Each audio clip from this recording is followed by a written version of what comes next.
Bismillahirrahmanirrahim. This is Jahangir sir.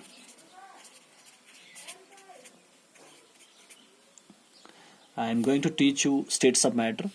This is the fifth chapter of chemistry syllabi of class 11th. Class 11th, fifth chapter. So, starting with the very first regarding states of matter, we have to define what is matter. पहले हम बात करेंगे कि matter क्या होता है.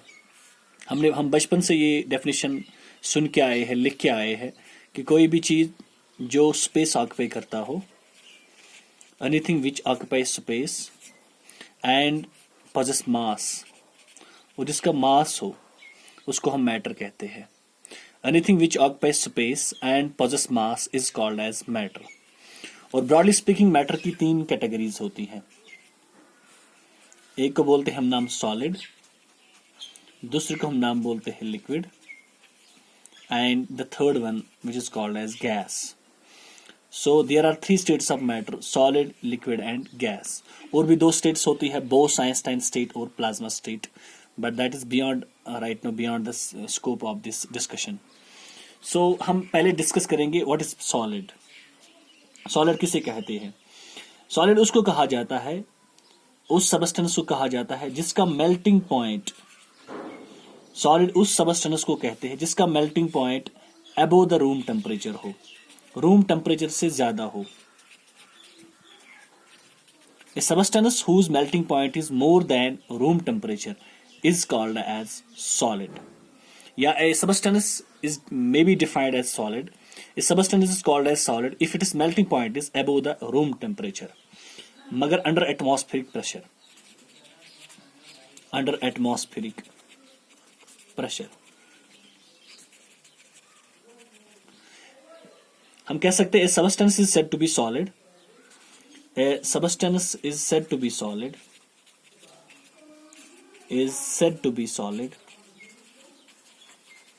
If it is, अगर उसका melting point is above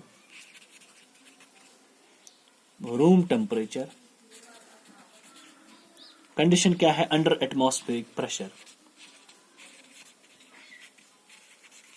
under atmospheric pressure हम कह सकते हैं कि वो सबस्टेंस क्या है? सॉलिड है. और इसी तरह हम बात करेंगे अबाउट लिक्विड. लिक्विड का हम कह सकते हैं, लिक्विड वो होता है एक ऐसा सबस्टेंस जिसका मेल्टिंग पॉइंट हो below room temperature, room temperature से कम हो जिसका मेल्टिंग पॉइंट. और हम बात करेंगे अबाउट गैस. तो गैस का हम कह सकते हैं जिसका बॉइलिंग पॉइंट हो. डिफरेंस है कि एक होता है मेल्टिंग पॉइंट, जब सॉलिड मेल्ट हो जाता है, व्हेन इट, जब हमारे पास सॉलिड होगा तो वो पहले कन्वर्ट होगा लिक्विड में, तो उसके बाद वो कन्वर्ट होगा, अगर हम थोड़ा सा ज्यादा हीट करेंगे, सॉलिड है हमारे पास, तो फर्स्ट वो कन्वर्ट होगा लिक्विड में बाय अप्लाइंग सम हीट, और उसके बाद फिर अगर हम टेम्परेचर राइज करेंगे तो वो कन्वर्ट होगा गैस में. तो यहाँ पे जो हमने टेम्परेचर, जिस टेम्परेचर पे एक लिक्विड कन्वर्ट होता है गैसस स्टेट में, उस वेरी पर्टिकुलर टेम्परेचर को हम बोलते हैं नाम बॉइलिंग पॉइंट. और यहाँ पर जब सॉलिड कन्वर्ट होता है लिक्विड में, तो जो खास टेम्परेचर यहाँ पे होता है conversion, at which exact there is definite conversion of solid into liquid, that very temperature is called as melting point. तो यहां पर हम कह सकते हैं कि गैस वो सबस्टेंस होता है जिसका बॉइलिंग पॉइंट हो, जिसका boiling point is below room temperature, जिसका बॉइलिंग पॉइंट रूम टेम्परेचर से कम हो, मगर under atmospheric pressure, under atmospheric pressure. तो यहां पर हमने क्या डिस्कस किया अभी थोड़ा सा, कि मैटर वही होता है जो स्पेस ऑक्यूपाई करता हो और जिसका मास हो. और मैटर की तीन कैटेगरीज है ब्रॉडली स्पीकिंग. एक होती है सॉलिड, दूसरा होता है लिक्विड और तीसरा होता है गैस. अब हम बात करेंगे सॉलिड पे. सॉलिड कौन होता है? जिसका मेल्टिंग पॉइंट, डेफिनेशन हम जाएंगे रिगार्डिंग डेफिनेशन. सॉलिड वो सबस्टेंस होता है जिसका मेल्टिंग पॉइंट हो above room temperature under atmospheric pressure. तो हम कह सकते हैं a substance is said to be solid if it is melting point is above room temperature under atmospheric pressure. और दूसरा हम बात कर रहे हैं लिक्विड पे. तो लिक्विड क्या होता है? लिक्विड वो होता है जिसका मेल्टिंग पॉइंट हो बिलो रूम टेम्परेचर, यानी रूम टेम्परेचर हम नॉर्मली लेते हैं अराउंड 25 डिग्री सेंटीग्रेड और अराउंड 298 केल्विन। तो हम कह सकते हैं कि अगर किसी का जो मेल्टिंग पॉइंट हो, मेल्टिंग पॉइंट को हम उर्दू में नाम बोलते हैं नुक्ते पिघलाव, एट द पॉइंट जहां पे पिघलना शुरू हो जाता है, हम कह सकते हैं कि मेल्टिंग पॉइंट जो है, मेल्टिंग पॉइंट जो हम नुक्ते पिघलाव कहते हैं, नुक्ते पिघलाव, जिसमें हम कह सकते हैं कि जहां पे पिघलना शुरू हो जाएगा, वो अगर रूम टेम्परेचर से यानी इस टेम्परेचर से कम हो एट एटमॉस्फेरिक प्रेशर, तो हम कह सकते हैं वो सबस्टेंस हमारा लिक्विड है। और जो हमारा बॉइलिंग पॉइंट है उसको हम उर्दू में नाम बोलते हैं नुक्ते जोश। नुक्ते जोश जिस पॉइंट पे ये स्टार्ट होता है बॉयल होना, जैसे कि हम कह सकते हैं बॉइलिंग स्टार्ट हो गई है, जोश आ गया है लिक्विड में, तो हम कह सकते हैं बॉइलिंग पॉइंट अगर इससे कम होगा, रूम टेम्परेचर से कम होगा, तो वो जो सबस्टेंस होगा वो बिहेव करेगा एज गैस। तो हमने अभी तक थोड़ी सी डेफिनेशन देखी है regarding solids, liquids and gases. Solid क्या होता है, लिक्विड क्या होता है और गैस क्या होता है। नाउ मूविंग टुवर्ड्स एक्चुअल जो सॉलिड्स की हम किस तरह डिजिग्नेशन कर सकते हैं, how can we classify solids, how can we designate solid, characteristics of solids क्या होती है। So we move towards that characteristics of solids, general characteristics जो हमने पढ़ी है आज तक। नंबर 1, सॉलिड्स का क्या होता है, इनका एक डेफिनेट शेप होती है, they possess definite shape, definite मास और डेफिनेट वॉल्यूम। सॉलिड्स क्या होता है, इनकी डेफिनेट शेप होती है और डेफिनेट वॉल्यूम होता है, डेफिनेट मास भी होता है। दूसरी बात, सॉलिड्स में जो कॉन्स्टिट्यूएंट पार्टिकल्स होते हैं, कॉन्स्टिट्यूएंट पार्टिकल्स जो सॉलिड्स में होते हैं, कॉन्स्टिट्यूएंट पार्टिकल्स 3 तरह के होंगे, एक होंगे एटम्स, दूसरा होगा आयन्स और मॉलिक्यूल्स। जो कॉन्स्टिट्यूएंट पार्टिकल्स ऑफ सॉलिड्स हैं वो है एटम्स, आयन्स और मॉलिक्यूल्स। वो क्लोजली पैक्ड होंगे और क्लोजली पैक्ड। हम कह सकते हैं कि सॉलिड्स में जो कॉन्स्टिट्यूएंट पार्टिकल्स हैं, मान लीजिए हमारे पास एक सॉलिड है, इसकी जो कॉन्स्टिट्यूएंट पार्टिकल्स है वो क्लोजली पैक्ड है, चाहे वो एटम हो, आयन हो या मॉलिक्यूल हो। इनके सब solids the constituent particles are closely packed. हम कह सकते हैं कि एक मॉलिक्यूल और दूसरे मॉलिक्यूल जो कॉन्स्टिट्यूएंट मॉलिक्यूल है या पार्टिकल है, इनके भी जो डिफरेंस होती है इसको बोलते हैं नाम इंटरमॉलिक्यूलर स्पेस, इंटरमॉलिक्यूलर स्पेस और इंटर पार्टिकल स्पेस, जो दो कॉन्स्टिट्यूएंट पार्टिकल्स के बीच होती है, ये सॉलिड्स में बहुत कम होती है। हम कह सकते हैं तीसरा पॉइंट, इंटरमॉलिक्यूलर स्पेस लेस होती है सॉलिड्स में। और चौथी बात, ये दो मॉलिक्यूल्स होते हैं, इनके बीच एक अट्रैक्शन होती है, there exists a force of attraction between the two constituent particles. इनके बीच जो अट्रैक्शन होती है उसको हम बोलते हैं इंटरमॉलिक्यूलर फोर्स ऑफ अट्रैक्शन और inter particle force of attraction और inter atomic force of attraction और inter ionic force of attraction. अलग अलग तरीके से हम, लेकिन जनरली हम ये लेते हैं इंटरमॉलिक्यूलर फोर्स ऑफ अट्रैक्शन। दो मॉलिक्यूल्स के बीच जो अट्रैक्शन होती है उसका हम बोलते हैं नाम generally intermolecular force of attraction. Force of attraction क्या होता है, वो होता है ज्यादा, इज मोर। हम कह सकते हैं intermolecular force of attraction is more in case of solids. Solids में बहुत ज्यादा होती है। इंटरमॉलिक्यूलर स्पेस बहुत कम होती है, लेकिन इंटरमॉलिक्यूलर फोर्स ऑफ अट्रैक्शन ज्यादा होता है। जितना ही ज्यादा क्लोज होंगे उतना इनकी अट्रैक्शन ज्यादा होगी। The more they are close together the more there exists intermolecular force of attraction. So the more tightly the solid is packed, हम कह सकते हैं कि सॉलिड ज्यादा टाइटली पैक्ड है। और पांचवी बात, सॉलिड्स इनकम्प्रेसिबल होते हैं। This most important point, incompressible मतलब कि हम उनका जो वॉल्यूम है वो हम रिड्यूस नहीं कर सकते। We cannot reduce the volume of solids on applying pressure. We cannot reduce the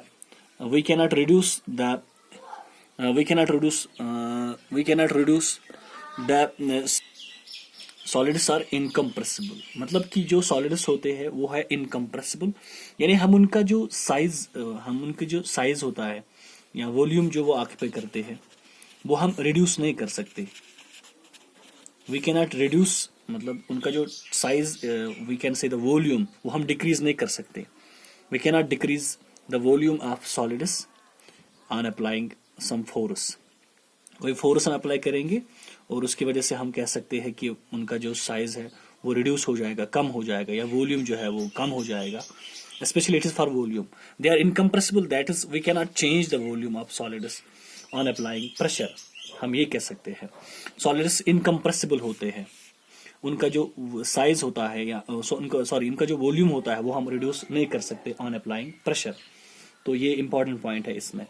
और सबसे इंपॉर्टेंट बात जो है, सॉलिड्स होते हैं रिजिड, उनके अंदर होती है रिजिडिटी। सॉलिड्स के अंदर होती है रिजिडिटी, मतलब सॉलिड्स रिजिड क्या होते हैं? रिजिड जिस मतलब होते हैं वो they are not able to flow, उनमें एबिलिटी नहीं होती है फ्लो होने की, ability to flow, they are rigid. एक होती है एबिलिटी टू फ्लो, उसको हम बोलते हैं नाम फ्लूइडिटी, और एक होती है टर्म रिजिडिटी। सॉलिड्स होते हैं rigid, that is the constant particles of solids are so tightly packed, the constant particles of solids are so tightly packed that they oscillate only at their mean positions। constant particles जो solids के होते हैं वो tightly packed होते हैं, are tightly packed that they oscillate only at their mean positions, और वो सिर्फ अपनी ही mean position पे oscillate करते हैं, at their mean positions। इस मीन पोजीशन को समझने के लिए let's take an example here. हम ये कह सकते हैं, हमने पेंडुलम के बारे में we have studied in class 11th about the pendulum. Pendulum होता है यहाँ पे, इसका होता है बॉब, ये this is the bob of pendulum, और यहाँ पे ये चला जाता है अगर हम कोई इसको डिस्टर्बेंस करेंगे, इफ वी डिस्टर्ब इट, ये चला जाता है इधर। This actually this position is called as extreme position, और यहाँ भी इस पोजीशन को हम बोलते हैं नाम एक्सट्रीम पोजीशन, और this position is actually the mean position, तो हम कह सकते हैं जो सॉलिड्स होते हैं उनके जो कॉन्स्टेंट पार्टिकल्स होते हैं वो टू एंड फ्रो करते हैं, लेकिन एट देयर मीन पोजीशन वो अपनी पोजीशन को छोड़ के नहीं चला जाते हैं। This position is also called as rest position. So we can say in case of solids, the constant particles are so tightly packed that they only oscillate at their mean positions। ये जो phenomena है, ये जो सिर्फ ये अपनी position पे ही vibrate करते हैं, टू एंड फ्रो करते हैं, this actually explains the rigidity in case of solids। explains the rigidity in case of solids। Rigidity in case of solids. तो हम कह सकते हैं कि सॉलिड्स में ये सारी चीजें होती है, और सॉलिड्स में जो कंप्रेसिबिलिटी फैक्टर जो हमने यहाँ पे बताया वो थोड़ा सा हम कह सकते हैं कि यहाँ पे जो मैंने यहाँ पे आपको बात बताई about the incompressible nature of solids, कि उनका जो साइज वॉल्यूम है वो रिड्यूस नहीं हो सकता, लेकिन किसी हद तक अगर हम ज्यादा फोर्स अप्लाई करेंगे तो किसी हद तक हम उन थोड़ा सा वो साइज रिड्यूस कर सकते हैं। क्योंकि मसला ये है, सॉलिड्स के कॉन्स्टेंट पार्टिकल्स होते हैं, उनके बीच थोड़ी गैप होती है, उनके बीच थोड़ी सी गैप होती है, थोड़ा सा, जिसको हम थोड़ा सा वॉइड्स कह सकते हैं, देयर इज स्मॉल गैप। लेकिन अगर हम यहाँ पर फोर्स अप्लाई करेंगे तो मुमकिन है ये गैप थोड़ी सी, ये कॉन्स्टेंट पार्टिकल और ये कॉन्स्टेंट पार्टिकल एक दूसरे के करीब आ जाएंगे, they make them closer together to one another, और यहाँ पर जो है इस क्लोज आने की वजह से यहाँ पर जो ये गैप है ये फिल हो सकती है। जब ये एक दूसरे क्लोज आ जाएंगे तो मुमकिन है थोड़ा सा हम कह सकते हैं कि लीस्ट कंप्रेसिबल है, लीस्ट कंप्रेसिबल। लेकिन जनरली हम ये लेते हैं कि सॉलिड्स लीस्ट मतलब इनकम्प्रेसिबल इन नेचर होते हैं, हम ये कह सकते हैं। और सॉलिड्स में जो होती है दूसरी बात, थर्मल एक्सपेंशन वो भी बहुत कम होती है। थर्मल एक्सपेंशन मतलब क्या होता है, अगर हमारे पास कोई इतना बड़ा सॉलिड है, मान लीजिए ये हमारे पास 1 सेंटीमीटर का एक सॉलिड है, अगर हमने टेम्परेचर राइज किया, टेम्परेचर बढ़ाया थोड़ा सा टेम्परेचर, तो मुमकिन है ये बन जाएगा 1.2 सेंटीमीटर। जो यहाँ पर जो because of change in temperature, expansion due to temperature यहाँ पे आ गई है, इसकी लेंथ में कुछ कह सकते हैं कि थोड़ी सी एक्सपेंशन हो गई है, अबाउट 0.2 सेंटीमीटर की, तो हम कह सकते हैं बाय इंक्रीजिंग टेम्परेचर थोड़ी सी एक्सपेंशन हो जाती है। लेकिन अगर कॉन्स्टेंट पार्टिकल्स अच्छे खासे टाइटली पैक्ड होंगे तो ये कंप्रेशन बहुत कम हो जाएगी। This expansion is because of change in temperature, because of temperature is called as thermal expansion. अगर ये थोड़ा सा एक्सपैंड हो जाएंगे हम कह सकते हैं इसको थर्मल एक्सपेंशन। और सॉलिड्स में थर्मल एक्सपेंशन और कंप्रेसिबल नेचर जो होता है वो बहुत ही कम होता है। Both of them are very least. This important point regarding solids. उनके जो थर्मल एक्सपेंशन और कंप्रेसिबिलिटी फैक्टर है वो बहुत ही कम होता है। और तीसरी बात, सबसे इंपॉर्टेंट बात वो है डेंसिटी। रिगार्डिंग डेंसिटी हम कह सकते हैं सॉलिड्स की डेंसिटी ज्यादा होती है। Density is actually mass per unit volume. तो हम कह सकते हैं जो सॉलिड्स की डेंसिटी होती है वो बहुत ही ज्यादा होती है क्योंकि कॉन्स्टेंट पार्टिकल्स इसमें टाइटली पैक्ड होते हैं इनके साथ सॉलिड्स। और moving towards other state of matter, that is what is called as liquid state में जो अभी तक हमने जो सॉलिड्स के बारे में पढ़ी थोड़ा सा उनमें फ्रीडम होती है। जैसे कि कॉन्स्टेंट पार्टिकल्स क्लोजली पैक्ड नहीं होते हैं उतना ज्यादा as compare to solids. The constant particles in case of liquids are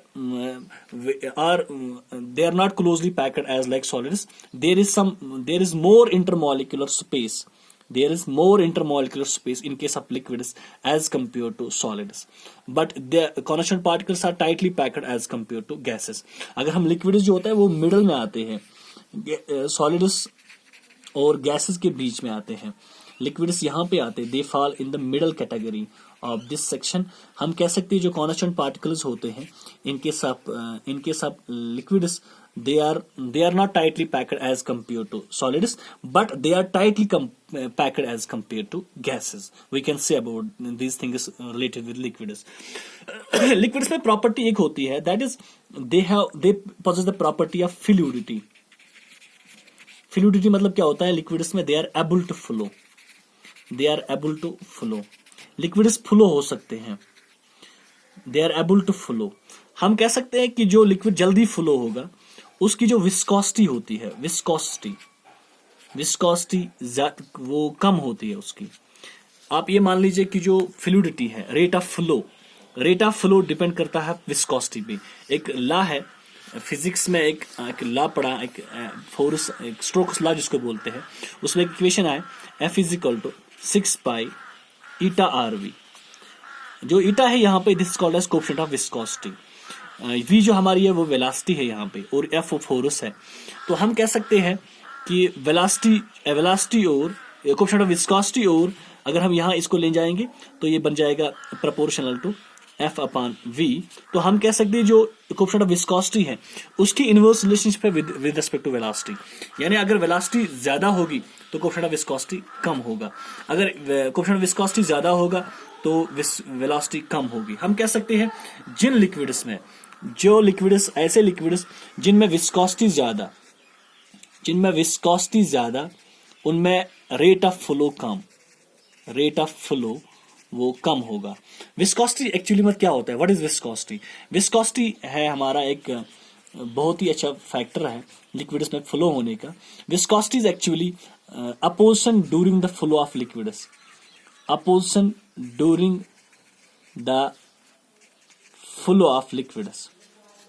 liquids के चलने के दौरान जो उनमें अपोजिशन, रुकावट आती है, opposition during the flow of liquids, this is called as viscosity.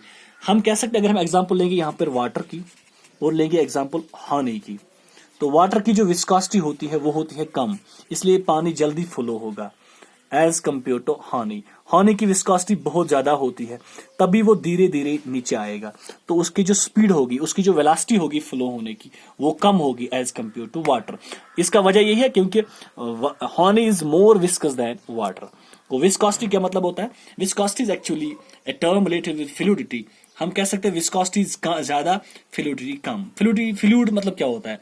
Liquids में प्रॉपर्टी होती है, they are able to flow, and this phenomena is called as fluidity. The more a liquid is able to flow the less viscous it is. तो हम कह सकते हैं सारे जो लिक्विड्स है वो ऑलमोस्ट सभी फॉल करते हैं in the category of fluids, so हम ये कह सकते हैं रिगार्डिंग सॉलिड्स, लिक्विड्स और लिक्विड्स में क्या है, लिक्विड थे अबाउट लिक्विड्स। लिक्विड्स में मैंने ये बताया आपको कि जो लिक्विड्स में जो कॉन्स्टिट्यूएंट पार्टिकल्स होते हैं और कॉन्स्टिट्यूएंट मॉलिक्यूल जिनको हम कहते हैं, उनके बीच गैप ज्यादा होती है एज कंपेयर टू सॉलिड्स, लेकिन गैप कम होती है एज कंपेयर टू गैसेस। तो हम कह सकते हैं कि जो लिक्विड्स में जो इंटरमॉलिक्यूलर स्पेस है वो है ज्यादा as compare to solids but less as compare to gases. हम कह सकते हैं in case of liquids the constant particles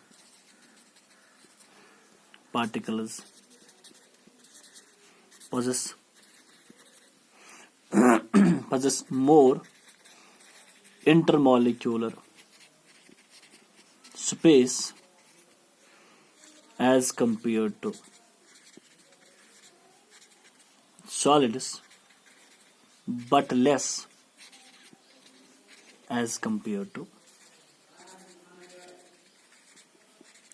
gases. दूसरा फैक्टर, दूसरा जो इंटरमॉलिक्यूलर फोर्स ऑफ अट्रैक्शन है, the intermolecular force of attraction जो इन केस ऑफ लिक्विड्स है वो है ज्यादा as compare to gases but less as compare to solids. मतलब इनका जो इंटरमॉलिक्यूलर फोर्स ऑफ अट्रैक्शन होता है that falls between liquids and gases, that is they possess, उनका जो इंटरमॉलिक्यूलर फोर्स ऑफ अट्रैक्शन है वो है ज्यादा as compare to gases but less as compare to solids. Liquids में प्रॉपर्टी क्या होती है, उनका अपना डेफिनेट शेप नहीं होती, इनमें डेफिनेट शेप नहीं होती है इनमें, बल्कि वो उसी कंटेनर की शेप और वॉल्यूम पकड़ते हैं जिसमें उनको डाला जाता है। जैसे कि हमारे पास ये लिक्विड है, अगर हमने इसको मान लीजिए किसी रेक्टेंगुलर किसी वेसल में डाल दिया तो इसकी शेप भी रेक्टेंगुलर आ जाएगी। अगर हम इसको किसी सिलेंड्रिकल वेसल में डाल दिया तो इसकी शेप भी सिलेंड्रिकल आ जाएगी। तो हम कह सकते हैं लिक्विड्स उसी they attain the shape of the container in which they are kept, they attain the shape of container in which they are kept, जिनमें उनको रखा जाता है, उसी कंटेनर की ये शेप पकड़ते हैं। तो हम कह सकते हैं यहां पर अगर हम लिक्विड्स और सॉलिड्स के बारे में फ्रीडम ऑफ मूवमेंट की बात करेंगे, मॉलिक्यूल्स की जो फ्रीडम होती है regarding the movement of molecules, freedom of movement of molecules वो ज्यादा होगी एज कंपेयर टू सॉलिड्स, लेकिन कम होगी एज कंपेयर टू गैसेस। यानी ये आराम से मूव कर सकते हैं इधर उधर, लेकिन सॉलिड्स में ऐसा नहीं होते। वहां पे कॉन्स्टेंट पार्टिकल्स सिर्फ टू एंड फ्रो मोशन करते हैं, वो भी एट देयर मीन पोजीशंस। यहां पे स्पेस होने की वजह से एक मॉलिक्यूल थोड़ा सा इधर घूम चला जा सकता है और एक मॉलिक्यूल इधर थोड़ा सा घूम सकता है।